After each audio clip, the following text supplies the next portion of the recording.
Hello, and welcome back to the Let's Quit podcast, episode 35, I think it is. I believe it's 35. Yeah, so we got something a little bit different for you today. We are going to be giving you 10 lessons that we have learned from our time in the military. These are not in any specific order. They're just 10 random life lessons that we picked up when we were in the military, and we felt like sharing them on the podcast. Yeah, these are all lessons that still today we carried into our lives and a lot, like into our business too. Mm-hmm. I feel like this was a period of life where we were like young and it was time to learn a few things. And we're still young. What are you talking about? We are still young, but like we were like really, really young and learned some pretty big lessons. We were just babies. We were just babies. We learned some pretty big lessons, so... Yeah, so that's what we're going to talk about today. The Air Force lawyers would like me to tell you that this episode does not imply or constitute DoD endorsement or consent. These are our opinions only, not the opinions, views, or expressions of the United States Air Force. Did that perfectly. Thanks. So, with that being said, let's roll the intro. Welcome to the Let's Quit podcast. Quitting is not always a bad thing. If you have the right mindset, quitting can be the most powerful tool you have on your journey to success. It's certainly been helpful for us. Whether it's flying through hurricanes, building our businesses, or just trying to get to bed on time, we're always trying to level up and improve our lives. This is the show where we share the lessons, experiences, and friends that have helped us live this incredible life. So let's quit the bad and grow the good together.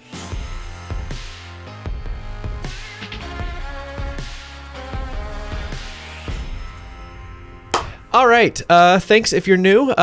Sorry you listened on a weird episode, but... They're not all like this. No. Sometimes they are, but not all. I don't know. It's going to be pretty close to usual. But anyway, normally we just focus on one topic at a time, but today you're going to get, 5, 10... We'll see how far we get.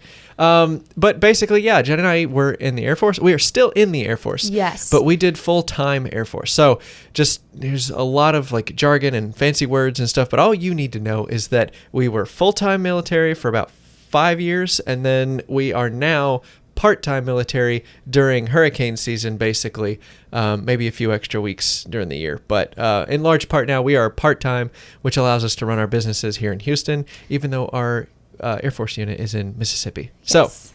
So with that, all of that being said, let's give a very quick synopsis of our military careers. So I guess I'll go first. Go for it. Because I graduated college first. So we joined the Air Force right out of college.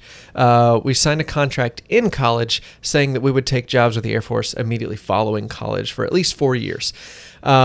When I did that, I took a scholarship to get a weather degree. It was really cool. I thought I was going to be a fighter pilot, so I switched to weather. Turns out I fell in love with weather, liked that way more, didn't want to make flying my job because I talked to a bunch of fighter pilots and stuff, and they said that like the Air Force like ruined flying for them, so it's a whole other podcast. But I decided in college that I wanted to do weather in the Air Force instead of flying, so I had my intents to be a weather officer in the Air Force, and right before I graduated, Uncle Sam called and said, "Hey, remember that weather thing we paid for you to get a degree in? No, we'd like you to go sit underground. We don't need it anymore." Yeah, we'd like you to go sit under the ground and babysit nuclear missiles for 4 years. And I said, I guess I signed up for it, so sure. I'm kind of making a joke of it, but it was really hard in the moment when I found that out. I felt cheated. We'll talk about that here in a minute, but like that was really tough for me to get that news because the career field they put me in was a very undesirable career field, had a lot of stigma and like social stuff about it, and I didn't really know how I was going to fit in there. Yeah, so that was a challenge for sure, but I went there and I did it. I spent a year in California training to do that job, which, oh my gosh, life-changing year.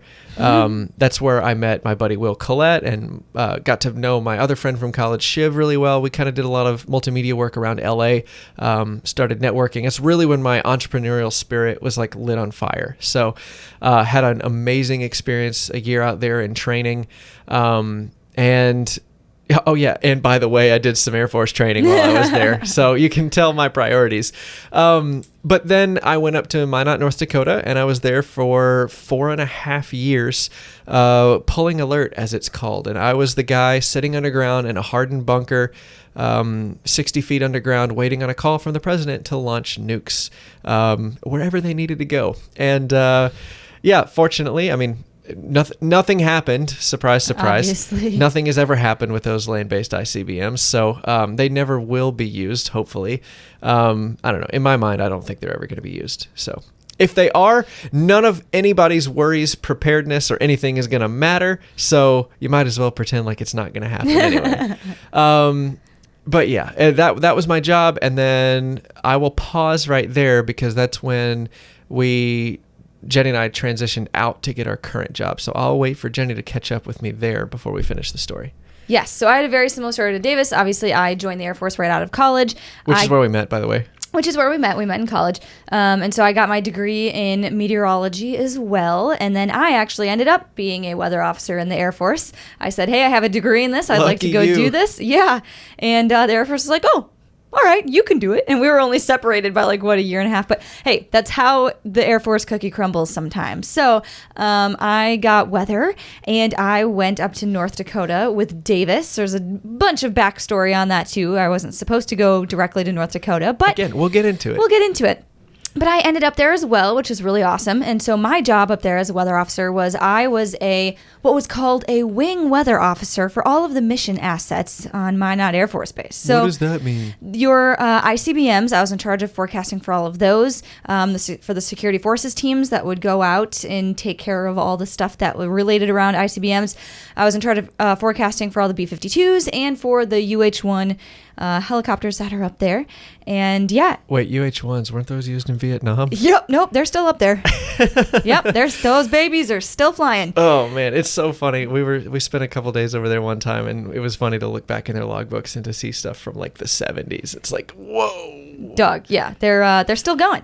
But yeah, so I was in charge of forecasting anything they needed that was mission or training related.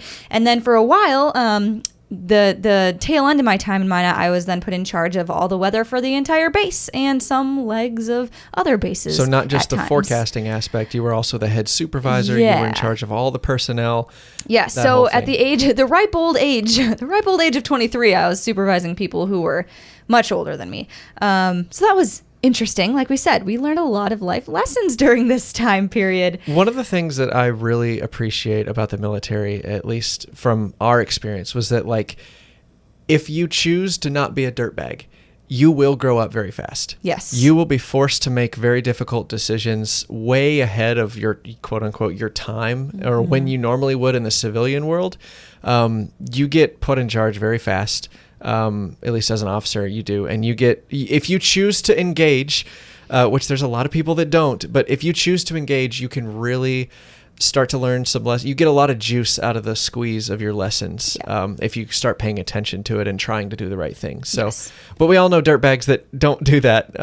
So that's probably where, you hear bad reputations of military leaders and stuff like that. It kind of stinks sometimes. But it really just comes down to your attitude about things, which is one of the lessons. We'll get into it. But speaking of which, before I start spoiling all these lessons, let's finish the story of our careers. So we meet back up in Minot. And we knew we were going to get out. We didn't know exactly what we were going to do when we left the military, but we're like, hey, a full 25, 30-year career is not for us. It's fun. We're enjoying it. It's helping us get out. They paid for college. We're happy to serve, but this ain't it for us, long term. And so we started looking for opportunities of the way out. I started looking at real estate investing. Jennie was we started a YouTube channel. All of this was going on at the exact same time. And then Jennie comes home one day and she found the best opportunity in the entire world. So both of us being weather nerds, our dream job was to work for the hurricane hunters. We had no idea if they had weather officers on the plane, or I thought they were just pilots. There was no way to know. Because I kind of thought that maybe you'd have to go in as a civilian forecaster. Maybe that's how it worked. The military keeps a lot of these really cool jobs secret. They don't intentionally do it. It's just, it's a very closed, tight-knit community. And unless you know somebody, it's really hard to work your way in. Right, and there's not a whole lot of them. And so you don't really know anything about the culture or what it takes to be in the unit. And so, but Jennie found this random email on this hot jobs list. So in the military, sometimes when they really need people, they'll put up a needed list. And so Jennie recognized that the 53rd, the hurricane hunters, were hiring meteorologists. And she wasn't even supposed to get this email because, you know, like she was brand like new I'm in her new, career. so like they don't want me leaving that quick leave. But I was right. like, Jennie had been in the Air Force like a year and a half, and she was getting this email and like, hey, here's some other jobs you can like leave the military for. And anyway, so she comes home and she asks me, and she's so smart. She just lobbed it out there. She's like, hey, did you know the 53rd's hiring? And I was like, the who? And she was like, the Hurricane Hunters. And I was like, oh, that's pretty cool.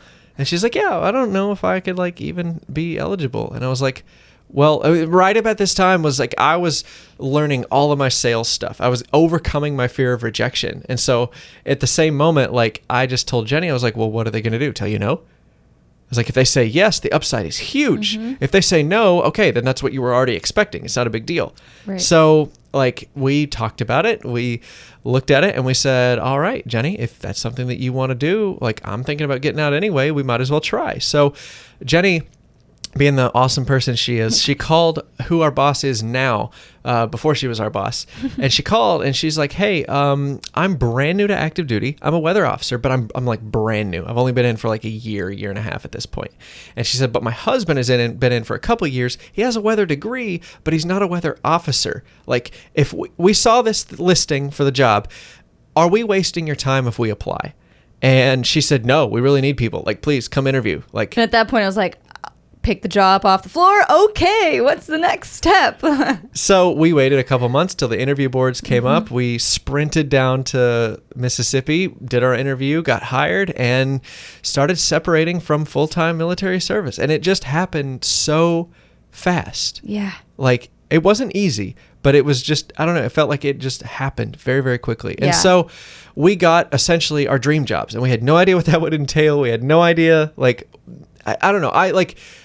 I was learning things as we were getting approval for them. Like, I didn't know that you had to be a weather officer to be on the plane. I thought you had to be a pilot or some other like actual like on the airplane job. But we wanted like the job so badly that we were pretty much on board for whatever came. Right. They're like, oh, you need this whole medical package. Cool. Sign me up. How do I do it? You need to go to this 2-week training first. Cool. Sign me up. When do I leave? Like, didn't know that yesterday, but apparently, like, I'll go. Cool. Right. Like, I was even prepared to, like, go to pilot training for 2 years just so we could have this job and get out. I don't know. Like, we didn't know what we didn't know. Like, we were just applying for whatever position was available. Like, hey, whatever you're doing sounds a heck of a lot cooler than what we're doing in North Dakota. And so the crazy part is, the funny part that I think is just so crazy is when I went to my initial weather training, so when I just joined the Air Force, the first thing they ever made me do was go to my weather tech school.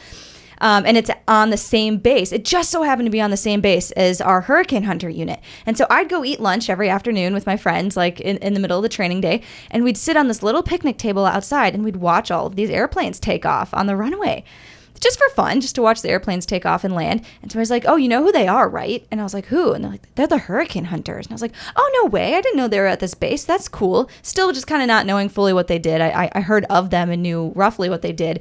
And never in a million years would I ever guess that I was like looking at the building I would work in. 3 years later. It's pretty crazy. Like, I would not have believed this story had you told me that's what was going to happen. Because, I don't know, I was pretty shook when I found out that I got missiles because that was not what I was expecting. Like, the Hurricane Hunters had been our dream job for a long time. We knew about it in college, but we didn't know anything about it. Right. We knew of it, but we didn't know anything about it. And so we just thought, okay, well, we'll figure that out later in our careers, maybe in retirement or close to retirement. We'll do our last couple tours with them because we didn't even know they were reserves. We thought they were full-time active duty. Right. Turns out they're in this like part-time version of the Air Force called the Reserve, and you got to be a reserve member to do that. So anyway, all of that, it just was a crazy series. I don't want to say coincidences, but I don't know. That's what I guess that's the appropriate word to use. A bunch of very uniquely timed coincidences. Yes. Interpret that however you want.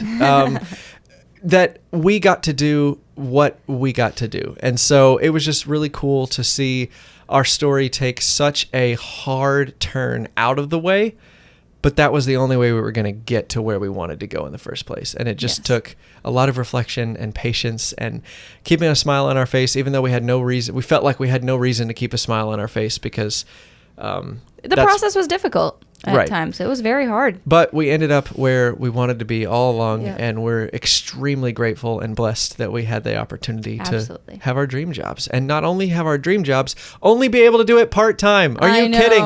Are you kidding? Like anything, any kind of job has downsides to it. But when you're part-time, oh my gosh, there's way more juice than there is squeeze. Like, we get to go fly through hurricanes, but we only have to deal with the Air Force administrative bureaucracy, part-time. Right. So it's like, all right, okay, if I can still live in Houston and like run my furniture business, okay, I still have to do all this paperwork. Yeah, and we get to be content creators, and we have our own furniture. But we're just incredibly I can put blessed. up with some paperwork, I guess. This is not us like bragging. We're just so blessed, and we want to share like our lessons with the other people because, like we said in a video a couple weeks ago on YouTube, like these are not our lessons to keep. Like they've helped us, but if we don't help the next person up, it was such a waste for us to be in this spot. Right, because we went through a lot of hardship also to learn some of these lessons and to even get here. So it's almost like I wish I had somebody who told me all this first before I did it. So I'm like, well, maybe we can do that. Maybe we can do that. Yeah. So that being said, let's jump into these 10 lessons, Jennie. Yes. Number 1, this one's yours. Yes. I'm going to ding for each one. Okay, perfect. We don't have action steps, and I want to hit the button, so... It is fun. Lesson number 1. Be on time.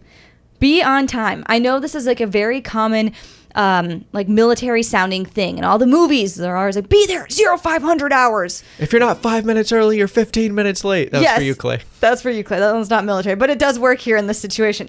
But it is very meaningful. And it was kind of a shock when we first joined some of our military training because they meant it. They meant be on time. And that doesn't mean be early. That means be on time. That Perfectly means on don't time. be early, don't be late. Be on time. Right. Exactly. So you come in as like what, a 19-year-old college student, and you're like, oh, why does it really matter to be, that on time? And they like pound this training into you to, not be late, show up to things on time, and show up prepared. And you're like, why does that matter? And then we get into the real Air Force, and like in my job, for example, when I'm forecasting weather for these B-52s, like I had to be perfectly on time with these weather briefs, because if I was late or my information wasn't there on time, that means they couldn't take off on time because they didn't know if they could take off or not. I was the one that said like, yes, go or no go, on the weather to take off.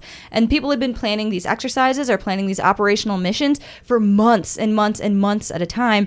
And if anything, goes wrong or goes late because of you, that does not look good for anybody involved. It's like, I don't know, parents out there, maybe like, I'm just thinking about my time as a kid. I'm trying to think of like ways to relate this to regular life. So like your parents, you've probably lost your cool at your kids because they took too long putting their shoes on, right? So like getting ready to go on vacation or go to school in the morning, like there's a lot of moving parts, right? Look at how many moving parts there are to like getting kids a lunch and packed and backpack and homework and brush your teeth and eat breakfast and everything else. And then if there's one small hang up of the kid not being ready to tie their shoes or not having all of their stuff packed and ready to go, like it just throws the whole morning off. Because now you got to turn the car around, go home and get their homework that was on the kitchen table because they didn't finish it the night before. So timing is where when a lot of people worked it. So this is like the military's number one job is to put people or objects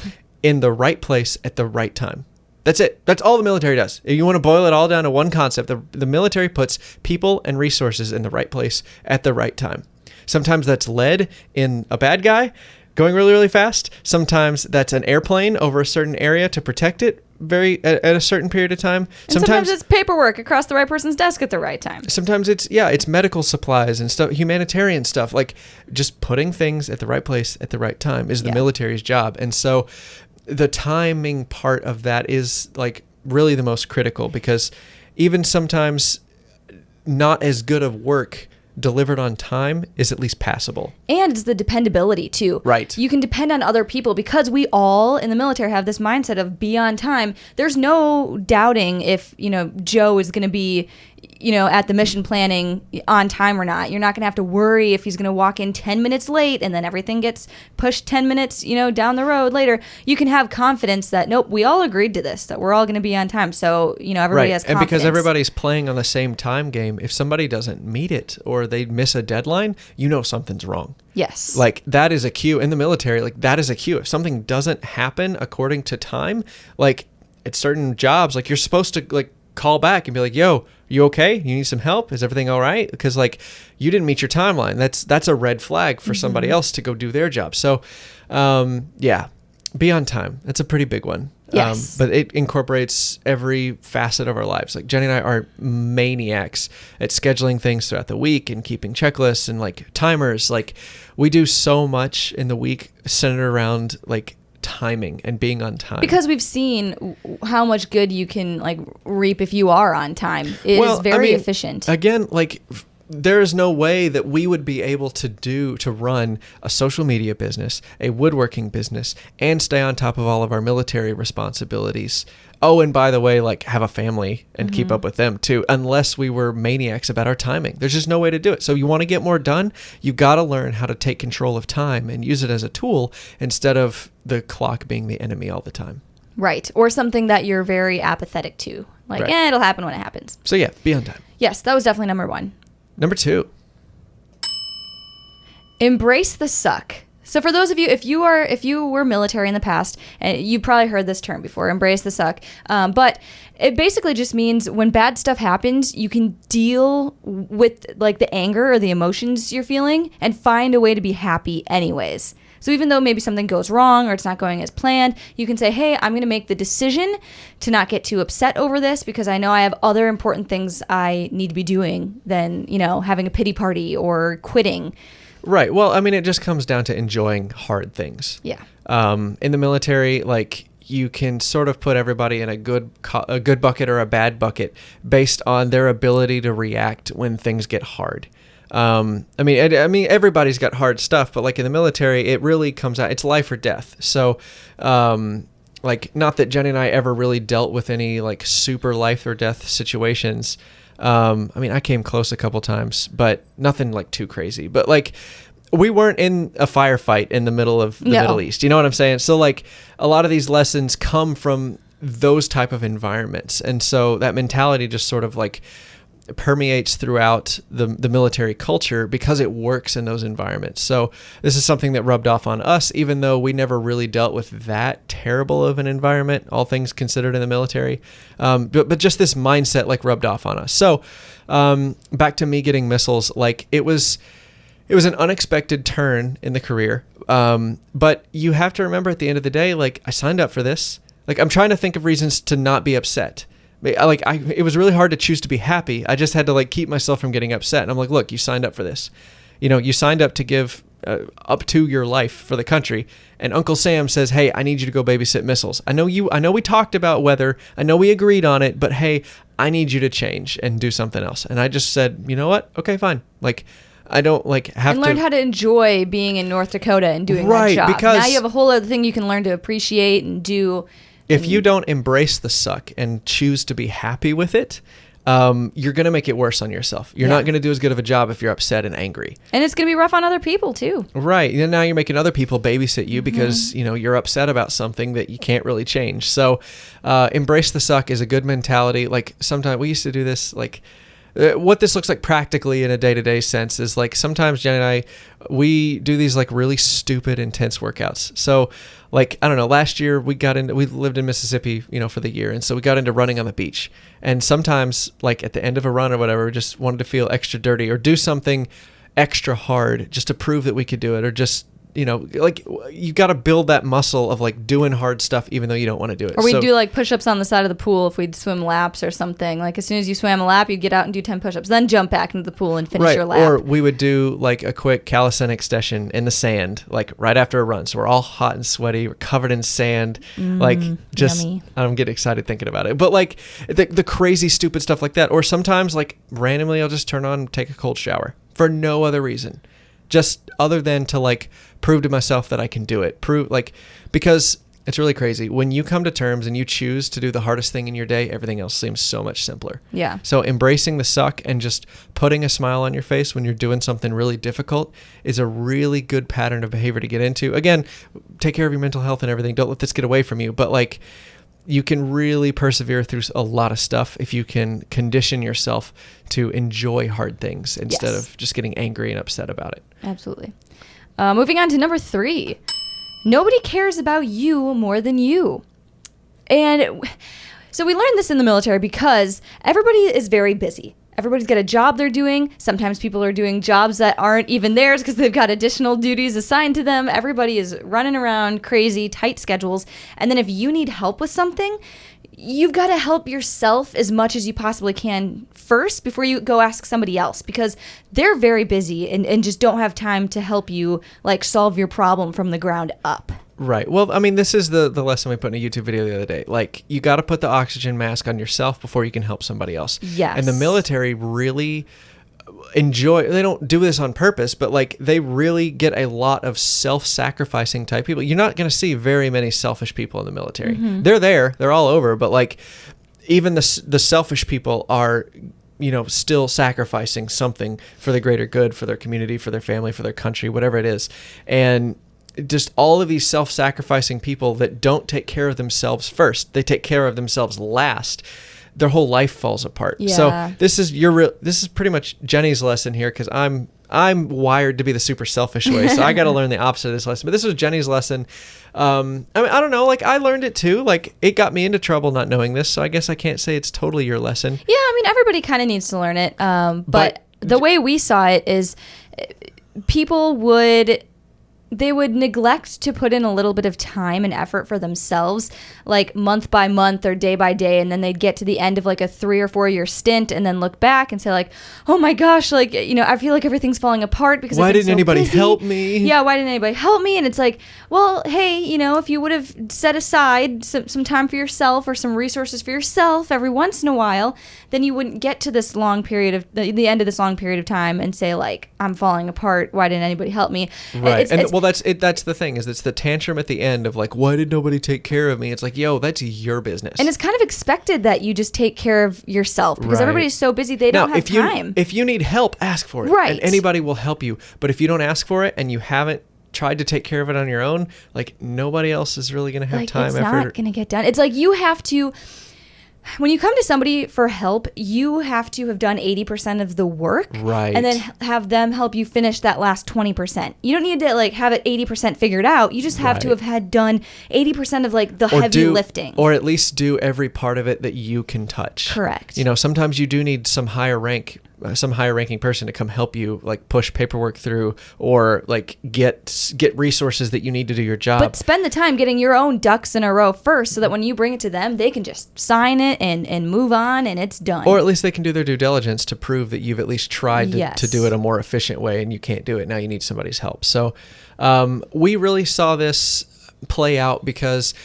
So I'm going to try to not... This is one of those lessons that we need 10 more years before we can talk about, like, super in-depth. But, because we got a lot of emotional processing, too. So I'm going to try to give a very quick version of the story. When Jennie and I were first joining the military, we were told by somebody very high in authority that we were probably not going to be stationed together our first few years in the Air Force. The Air Force has this wonderful program called the Joint Spouse Program, where they try to keep dual military spouses like either stationed at the same base or at least close enough that they can see each other. And the majority of the time, they can make it happen. Yeah, they've got something like a 93 to 95% success rate. Yeah, that's awesome. And President Obama signed in a bunch of really good regulations that basically said a 2-star general has to split up a family. Like, it's really, really robust program, but we didn't know anything about it. Mm-hmm. And we had this person in very high authority tell us, like, yo, you're not eligible for that program until you've been on active duty for a few years. So we didn't even think about applying for it. So I went into the Air Force a year and a half before Jennie did because she's finishing up school, and we got married somewhere in the middle there, and we just expected our first 3 years of marriage were going to be apart. And we were preparing for it. We bought, like, when we had our wedding, we were asking for duplicates of things. We were asking for, gift cards, like, because we didn't know what we were going to need. And because we were going to live apart. We're going to have 2 apartments and 2 places to live and 2 sets of stuff. And yeah, eventually we'll combine forces and live together and start a family. But I spent a year in California and then another like 2 or 3 months in North Dakota, just thinking that we were going to be living apart. Mm-hmm. And I was on alert. I was pulling alert. So when I went down into the capsule, there's me and one other person. Well, that other person just happened to be the wing commander, the most powerful guy on our Air Force base at any given time. He was running the show for the whole Air Force base, thousands of people under his command. So it was a really cool thing that I got to pull alert with him for 24 hours. And like it gets personal. Like you get to talking about your families and your lives and your goals and stuff like that. And he wasn't trying to be like nosy, but he just asked me. He's a colonel, 06, and he asked me. He's like, "Hey, LT, like, I'm not trying to be rude, but like, why isn't your wife here? Like, you said you're married. Like, why isn't she going to be moving up here? Like, you said she's going to be stationed in Arizona or something. Like, did you not want to live together?" Like, he's very carefully asking because, there's all sorts of people that have different lifestyles. Maybe don't, yeah. And so he's trying to be careful with asking. I was like, "Oh, sir, like, we'll get around to it, but you know the rule." And he goes, "I'm sorry, what rule?" And I was like, "Oh, yeah, the rule that's like, joint spouse, like we're not eligible." And he's like, "Pretend I don't know what rule you're talking about."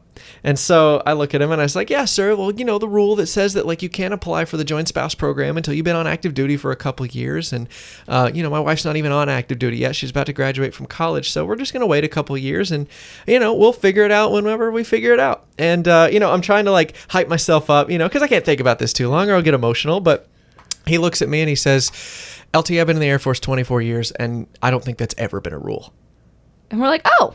And I was like, "Okay." And he's like, "Give me her name and her job and where she's going and I'll make a few phone calls." Well, he didn't even have to make phone calls. Like a boss in between me and him, like made a single phone call. And 2 days later, Jennie had orders to Minot Air Force Base. They pulled a job out of thin air. Well, not even thin air. It's like that job hadn't existed for like 5 to 10 years on that base. Well, they cut that job. Because they didn't have the manning for it. And they very rarely would they get a weather officer who filled that job. After the 2008 housing crisis, like the military budget got cut. And one of the things that they cut was that position from Minot Air Force Base. And so it just never got brought back. And they reactivated it just so we could be together because cool. This whole like family program, and we had no idea that this was even a thing. We just thought, oh, the Air Force will take care of it.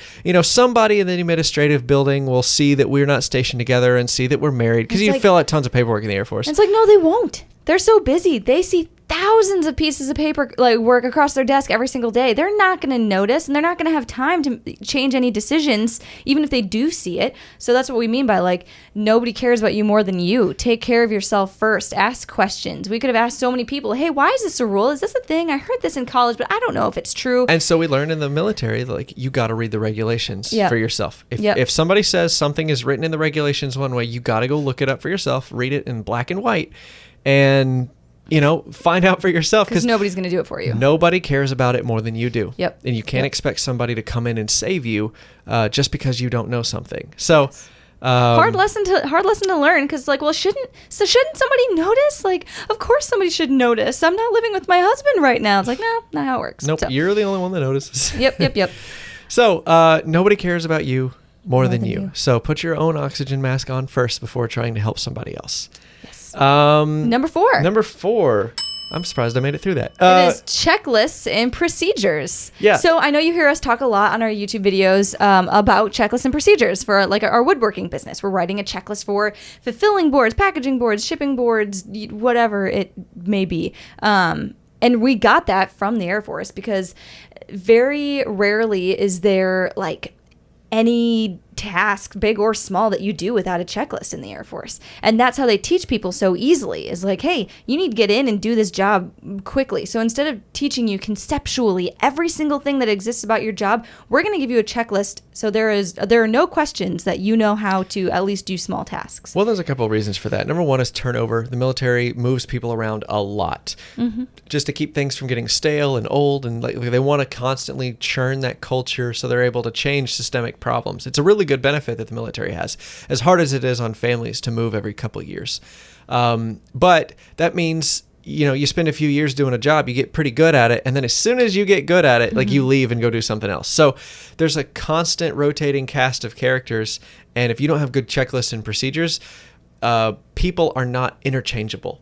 Yes, and people need to be interchangeable in the military. That is a must. Right, we're all Lego bricks. We're all got our certain shapes and sizes where we fit best, but like, at the end of the day, we're just a Lego brick, and we got to plug in to the right spot in the Lego thing that the Air Force is building, to abuse that analogy. So we've just adopted this mentality of like, look, we really want to care about our employees, but making our employees work harder when they could just use a checklist, like we're wasting their brain energy on stuff that a checklist could accomplish. Right. And I think that's the biggest thing, especially as like the business owners and the people who started, is like you have to make so many big decisions that you don't have time to like make small decisions. Like, do I use a sticker or a string around this paper for the packaging? Well, I want to use our employees' creativity where it matters. I want our employees to come up with ideas on how to do things better. And if they're constantly having to choose between sticker or string or what pamphlet goes in the box, then they're never going to have the mental capacity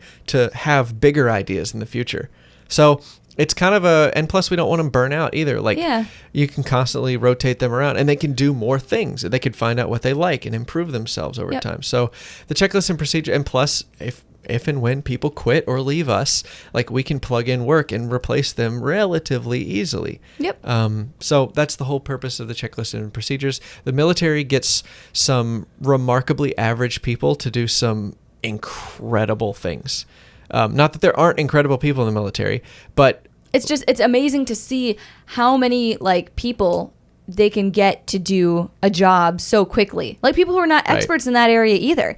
Like weather, for example, the people I would supervise in my job, they like didn't have to go to school to be a meteorologist, but they got sent to a very long like weather course. I think it was like 8 or 9 months to learn like everything meteorology related. But as soon as they got to our base, they had checklists galore. So it didn't matter that they weren't like huge experts on weather. I could still trust them to build certain forecasts or, get weather briefs done on time because they had a super solid checklist to guide them through it. So that combined with the basic education they had just been given, they could do a really good job. Right. And whether you're flying a jet, operating an ICBM, or forecasting weather, like a good procedure can just help you go further and make sure that nothing slips through the cracks. So that's something that we've incorporated into our life and our business is checklists and procedures instead of just depending on the experience and mental sharpness to carry us through, because we're not always going to have the time or the mental sharpness to do things the manual way every time. So that was number 4. Number 5. Some lessons can't be learned. The experience must be forced on you. And I know we talked about this a little earlier, but it's man, like push-ups. This is so true. Yeah, just like push-ups. How do you get better at push-ups? You got to do push-ups. There's no cheat. Like you can Google all day long. How do I cheat push-ups? How do I make them easier? How do I bend my arms to not have to put as much weight on my shoulders and my biceps? Nothing's going to be better than just doing them. Right, exactly. And that goes for a bunch of training in the Air Force too. Sometimes there's such a big concept to tackle that there's no way to like give you a virtual training or give you a 20-slide PowerPoint to give you enough confidence to be able to do it. Right. A big example where we learned this was like, at least for me with the ICBMs, like the whole reason we still have land-based ICBMs in this country, which I didn't even know we had until I got the job to do them. I was like, oh, we still have ICBMs? That's cool. I guess I'll go do that. Like, the reason we still have them is because they are so fast if we need them. Like, and any impending threat on the U.S., like, they're ready to go at a moment's notice. And that's very public. We want people to know that they're ready to go. Like, one of the reasons, like, that we still have them is we promise to protect other countries with our nukes so that they won't develop their own nuclear program. So by ours being better, we actually keep more nukes from joining. Anyway, that's not what this podcast is about. What I'm trying to say is, like, we had to know our job so well that we could do it half asleep. Yeah. Like we would drill and go over and over and over and over the same thing until we knew it so well we could do it incredibly handicapped, like super sleepy, like sleep deprived at a moment's notice because it was so important. And some lessons just can't be learned through a textbook. We weren't practicing it, but just by quoting the knowledge or like saying what we would do. We had a simulator, we had a whole thing set up, and they would send messages down that we had to launch, and we would practice that every couple days. And we got really proficient at it. And we also saw it in survival school. Yeah. Like there's a lot of shock and awe training in survival school that because, if you get captured and held as a prisoner of war, like you need to know how that feels. Yeah, and you're not going to get that feel or the adrenaline rush or the fear from a textbook or a PowerPoint or even a video. Or the altitude chamber. That's another one. Yeah. So when you fly in an airplane in the Air Force, as for your job, they send you to this altitude chamber where you get an oxygen mask on. They suck all the air out of the room. Then they tell you to take your oxygen mask off, and everybody starts getting loopy, and you get cold, and like everybody's got these symptoms of hypoxia, not having enough oxygen in your body. And they do that because everybody's symptoms are different. So then they want you to know what your specific symptoms are. So if you're sitting on the airplane and all of a sudden you're like, wow, why do I feel so like loopy and dizzy and I can't keep numbers straight? And that's supposed to be your key. Oh, wait a minute. Where have I felt this before? Ooh, we might have something going on. There might be a leak. We might have depressurized, whatever it may be. But do you really think you would recognize those symptoms in yourself? If that's another thing, is like the symptoms are hard to see on their own because you're going loopy, so you can't be aware that you're going loopy when you're loopy. So that, like, if they were just to give you a list of symptoms, you probably wouldn't identify with yourself. It's kind of crazy. They gave us these word searches, and we're trying to do these word searches or these crosswords and like mazes. And like people like oh yeah, the maze. Like the dude sitting next to me, like he got to a certain point where like he wasn't even following the maze. He was just like drawing a butterfly or something on the paper. Anyway, so like it's crazy, and the guy didn't even realize he wasn't doing the maze anymore. It's crazy how fast that happens.